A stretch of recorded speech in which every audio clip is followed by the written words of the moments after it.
கர்த்தருக்கு ஸ்தோத்திரம். கர்த்தராகிய இயேசு கிறிஸ்துவின் இன்ப நாமத்தில் இனிய வாழ்த்துக்கள். இன்றைய தியானத்துக்காக ஜெபித்த பொழுது தேவன் தந்த வசனம் எபேசியருக்கு எழுதின நிருபம் 4ஆம் அதிகாரம் 32ஆம் வசனம். ஒருவருக்கொருவர் தயவாயும் மன உருக்கமாயும் இருந்து கிறிஸ்துவுக்குள் தேவன் உங்களுக்கு மன்னித்தது போல நீங்களும் ஒருவருக்கொருவர் மன்னியுங்கள்.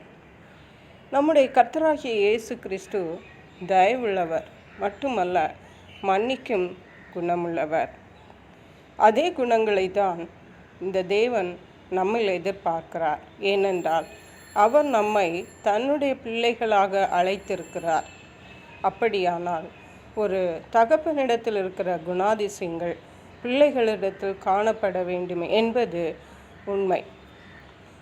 இது முந்தின வசனம் சொல்லுகிறது, சகலவிதமான கசப்பும் கோபமும் மூர்க்கமும் கூக்குரலும் தூஷணமும் மற்ற எந்த துர்க்கணமும் உங்களை விட்டு நீக்க கடவுது. கசப்பு ஒரு துர்க்குணம், கோபம் ஒரு துர்க்குணம், மூர்க்கம் ஒரு துர்க்குணம், கூக்குரல் தூஷணம் பண்ணுகிறது ஒரு துர்க்குணம், கூக்குரல் ஒரு துர்க்குணம். இப்படிப்பட்ட துர்க்குணங்களை விட்டு நாம் நீங்க வேண்டியது அவசியமாயிருக்கிறது. அப்படி இருக்கும் பொழுது தான் நாம் தயவுள்ளவர்களாயும் மன உருக்கமுள்ளவர்களாயும் கிறிஸ்துவுக்குள் தேவன் நமக்கு மன்னித்தது போல மற்றவர்களை நாம் மன்னிக்க முடியும். இயேசு கிறிஸ்து தயவுள்ளவராய் மன உருக்கமுள்ளவராய் இருந்ததுனால தான் நாம் இன்றைக்கு இருளின் அந்தகாரத்திலிருந்து உயர்த்தப்பட்டு அவருடைய ஒளிக்கு வந்து சேர்ந்திருக்கிறோம். அவர் நம்மை மன்னித்ததுனால தான் அதன் நமக்கு கிடைத்தது. சங்கீதம் 145ஆம் சங்கீதம் 8ஆம் வசனத்தில் வாசிக்கிறோம், கர்த்தர் இரக்கமும் மன உருக்கமும் நீடிய சாந்தமும் மிகுந்த கிருபையும் உள்ளவர் என்று. பிரியமான தேவனுடைய பிள்ளைகளே, நாம் கர்த்தரை போன்று இரக்கமுள்ளவர்களாய் மன உருக்கமுள்ளவர்களாய் நீடிய சாந்தமுள்ளவர்களாய் மற்றவர்களிடத்தில் நம்முடைய இரக்கங்களையும் தயவையும் காட்டுவோம்.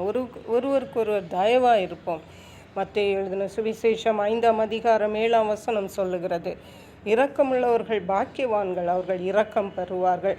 இன்றைக்கு நாம் மற்றவர்களிடத்தில் நாம் இரக்கமுள்ளவர்களாக இருந்தால் நாளைக்கு நமக்கு ஒரு சூழ்நிலை வரும் பொழுது நாம் இரக்கம் பெற்றுக்கொள்ள முடியும்.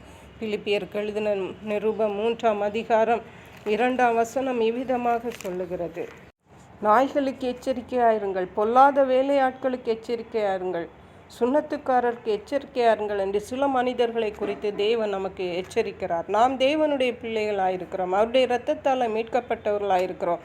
நாம் இப்படிப்பட்டவர்களை போன்று, நாம் மாம்சீகமானவர்களை போன்று புறஜாதிகளை போன்று நம்முடைய குணங்கள் காணப்படக்கூடாது. ஹல்லேலூயா. பரிசுத்த வேதாகமம் சொல்லுகிறது, ஒருவரை ஒருவர் கடித்து பட்சித்தால் நீங்கள் அழிவீர்கள் என்று.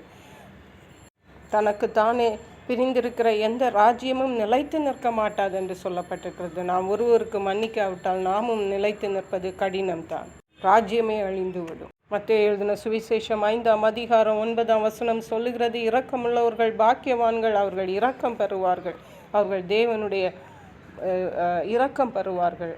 மத்தேயு 5:9 சொல்லுகிறது, சமாதானம் பண்ணுகிறவர்கள் பாக்கியவான்கள், அவர்கள் தேவனுடைய புத்திரர் எனப்படுவார்கள். ஹல்லேலூயா. நாம் சமாதானம் பண்ணுகிறவர்களாக, மற்றவர்களுக்கு இரக்கத்தை காட்டுகிறவர்களாக, மற்றவர்களை மன்னிக்கிறவர்களாக நாம் காணப்படுவோம். அதுதான் கிறிஸ்து நம்மில் இருக்கிறார் என்பதின் அடையாளம். சங்கீதங்களின் புஸ்தகம் 34ஆம் சங்கீதம் 14ஆம் வசனம் சொல்லுகிறது, தீமையை விட்டு விலகி நன்மை செய், சமாதானத்தை தேடி அதை தொடர்ந்து கொள். தீமையை விட்டு விலகுங்கள், நன்மை செய்ய படியுங்கள், சமாதானத்தை தேடுங்கள். ஹல்லேலூயா. அதை தொடர்ந்து கொள்ளுங்கள். அப்பொழுது நாமும் இயேசு கிறிஸ்துவை போல தயவுள்ளவர்களாக மன உருக்கமுள்ளவர்களாக நாமும் வாழலாம், மற்றவர்களையும் வாழ வைக்கலாம். கர்த்தர் தாமே அதற்கேற்ற கிருபைகளை நமக்கு தந்தருளுவாராக. ஜெபிப்போம். எங்களை கிருபை நேசித்து பாதுகாத்து வழி நடத்துகிற எங்கள் அன்பின் தகப்பனை, ஆசீர்வதிக்கப்பட்ட இந்த நல்ல நாளுக்காக நன்றி. இந்த நாளிலும் ஒருவருக்கொருவர் தயவாயும் மன உருக்கமாயும் இருங்கள் என்று சொன்னது போல எந்த விதமான கசப்பு கோபம் மூர்க்கம் எல்லாவற்றையும் விட்டு நாங்கள் விலகி நீ இரக்கமுள்ளவர்களாக உம்மை போல மன உருக்கமுள்ளவர்களாய் காணப்பட எங்களுக்கு உதவி செய்யுங்க. நாங்கள் கடித்து பட்சித்து அழிந்து போகாதபடிக்கு எங்கள் ராஜ்யம் உமக்கு முன்பாக நிலைத்து நிற்கும்படியாக, நாங்கள் ஒவ்வொருவரும் உமக்கு முன்பாக நிலைத்து நிற்கும்படியாக கர்த்தருடைய ஆவியானவர் கிருபை தருவீராக. நன்றி பரிசுத்த ஆவியானவரே. மீட்பர் இரட்சகருமாகிய இயேசு கிறிஸ்துவின் இன்ப நாமத்தில் ஜெபிக்கிறோம் எங்கள் அன்புள்ள பரமபிதாவே. ஆமென். God bless you.